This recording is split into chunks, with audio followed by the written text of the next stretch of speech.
times require fast communication. With the Russian aggression in Ukraine, the world around us keeps on changing from day to day.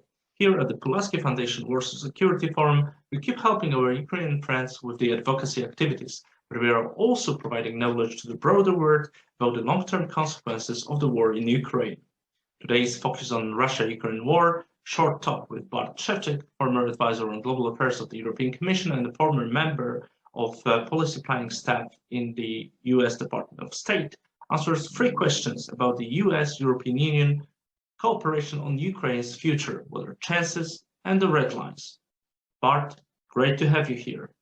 Let's start with chances. Before the war, the European Union leaders were lagging behind the bold statements of the President Biden. Are actually the European Union and the US entirely on the same page when it comes to the readiness to support Ukraine politically and militarily? If not, well, what should be done to strengthen this cooperation? Well, thanks, Bart, very much for having me. Look, I think the NATO allies are completely united. All 30 allies are acting as one. You have seen this over the past week with the rapidity and the unison with which economic sanctions were imposed from the beginning of the conflict, and then in repeated waves with escalating intensity. And these are sanctions which will bite the Russian economy severely. If you just recall to the 2014 sanctions package, that was a limited amount in comparison to the current response. And even that response was able to inflict something like 1 to 2% damage in Russian GDP. This will have a tremendous impact on Russia's economy with the aim of limiting Russia's ability to impose damage abroad and with the aim of putting further pressure on the Putin regime to end this senseless war. Look, I think before the conflict, everyone was trying to make sure that we did everything possible to avert war to begin with. And you probably saw certain differences in terms of intelligence estimates on both sides of the Atlantic. The US obviously has a very powerful intelligence apparatus, and it turned out to be prescient on this particular issue. A lot of European leaders probably were hoping that this would not turn out to be the case. And I'm sure US officials were not trying to predict the future, but just laying out what's possible and trying as much as possible to avert it. Now that we're in war, there's no doubt that all NATO allies are acting as one. Okay, thanks. So let's get into the discussion about the red lines, if they of course exist. So to what extent, in your opinion, the American and the Western Europeans are ready to bear the costs of the war? I'm talking about economic costs, that's for sure, but also if needed something bigger than that. Is the interest actually of the Western societies and their politicians, or maybe the interest of the politicians, is it driven by the internal pressure of these societies, or simply by the global strategy of the states? And if there is any group of unconvinced people, how to push them into support of Ukraine right now? Look, I think both European and American and Canadian leaders are clear-eyed about the gravity of the situation and about the strategic interests at stake, because this is not just about Ukraine. This is about the fundamental principles of the international community, the very basic principle that sovereign states have borders that are inviolable and that they need to have their territorial integrity protected. And this is an interest that all 193 members of the United Nations share. And obviously, because of Ukraine's geographic position, this hits closest to home in Europe and in the United States.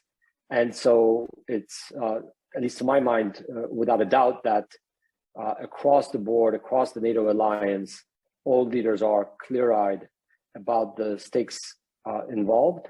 It's probably also fair to say that because of the pace with which this conflict has evolved, the public debate has not fully maybe caught up with the potential economic costs that will be required in the near term and over the foreseeable future, because we're only a week into this and there's already been dramatic events, potentially up to 10,000 Russian casualties, nearly the same amount that they suffered in Afghanistan over a 10-year period.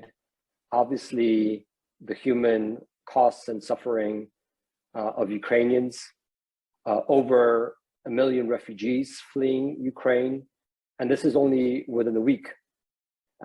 The costs that will be borne by all sides in this conflict are unforeseeable at this point, and they will be significant.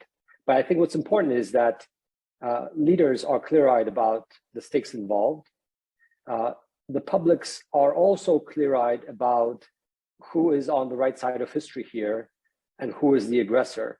You can look to the United Nations General Assembly resolution from a day or two ago, and it was striking that 141 countries voted unanimously in favor of condemning Russia's aggression. There's no doubt that this is a senseless and stupid war that has no explanation, no justification, and should come to an end as quickly as possible. And because of that, I think over time, citizens in Europe and the United States and across the world will be ready to bear additional costs, whether it's at the gas pump, higher gas prices, higher electricity prices, inflation, because the stakes entailed in terms of ensuring our security, and security in Europe, security in the United States, and as I mentioned, security across the world because of the stakes involved, require that these costs be borne. But this debate will evolve and take place in the foreseeable weeks and months, and to be sure, there'll be significant costs involved. In terms of, you mentioned red lines, I think one clear red line that President Biden, as well as European leaders, have been clear-eyed about is that we want this conflict, this war, to end. We don't want to escalate it into some larger conflict. And in particular, we don't want to have NATO troops fighting Russian troops directly.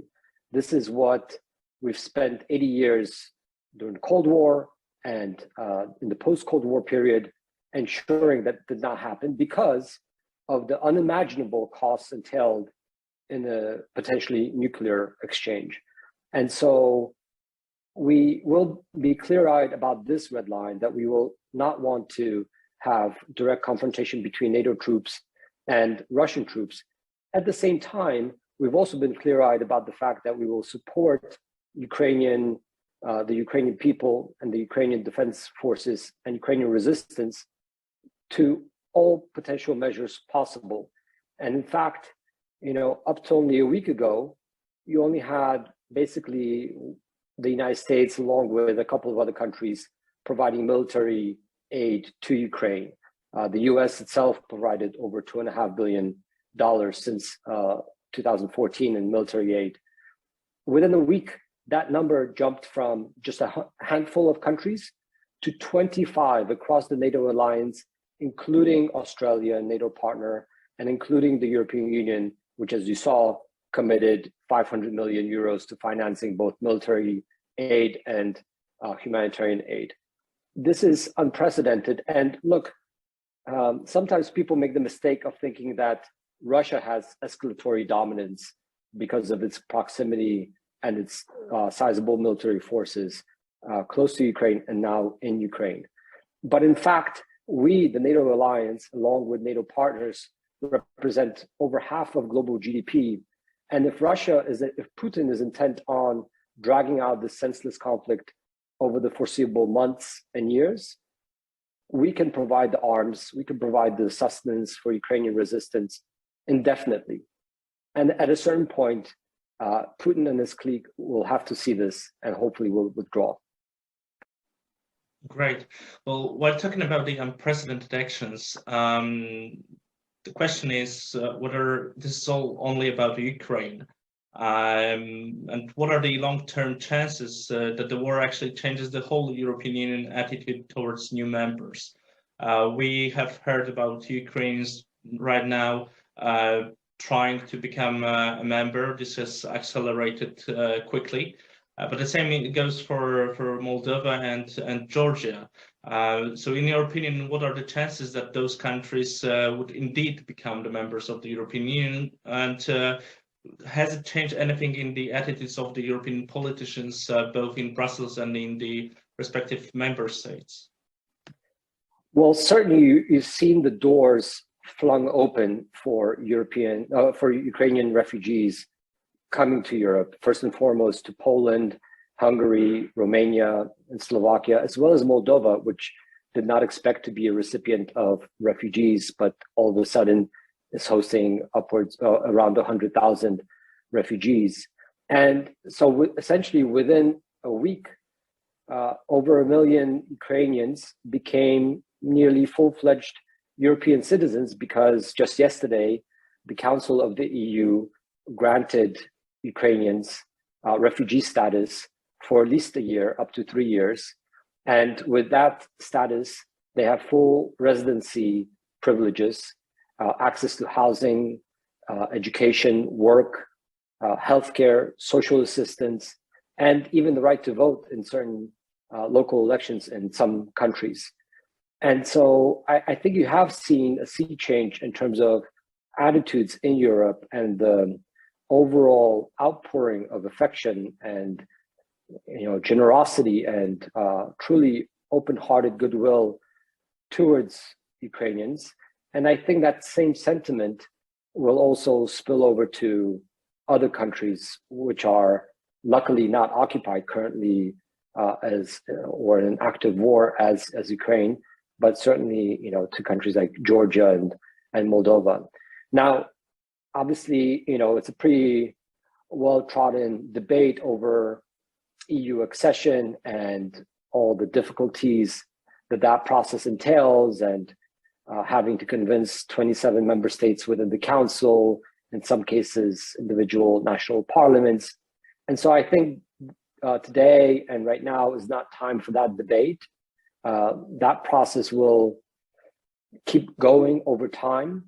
But I think what's important is the overall outpouring of support in Europe for Ukrainians, and that this support will need to be sustained because, again, we're only in the first week of this, and this can last for weeks and months and years.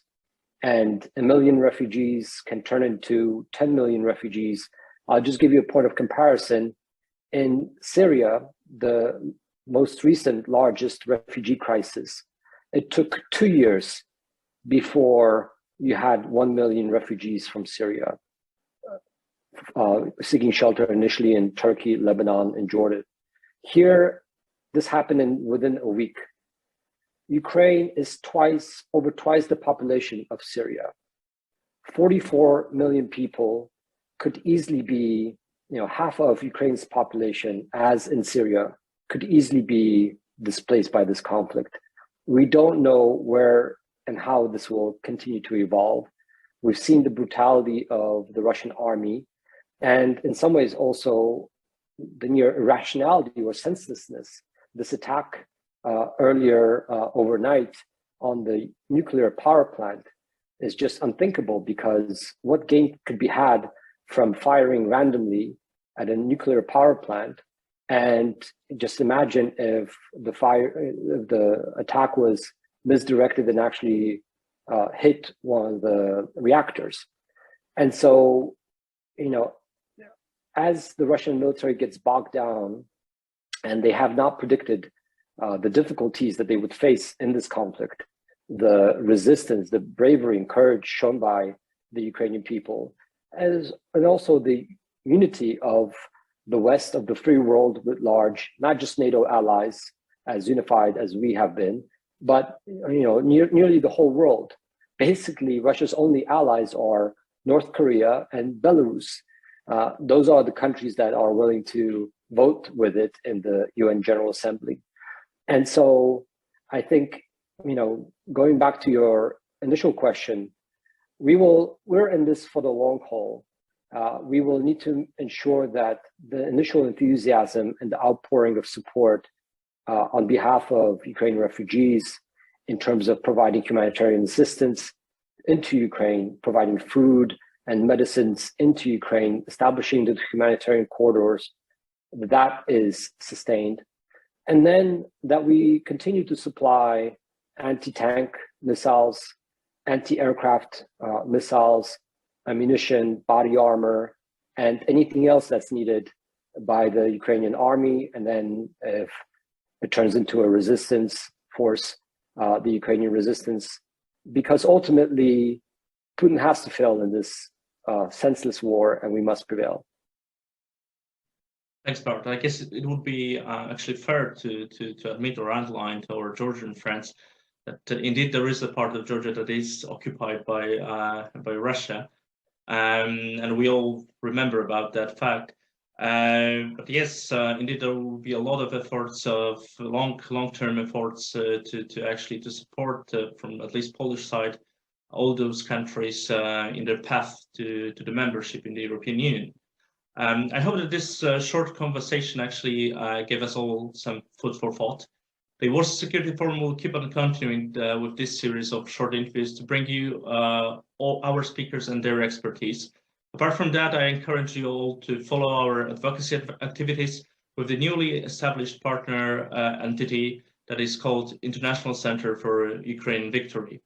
Thank you all for listening to us. Thank you, Bart, for being here with us. Hope to see you soon in Warsaw during the Warsaw Security Forum conference, and let's keep in touch. Thanks.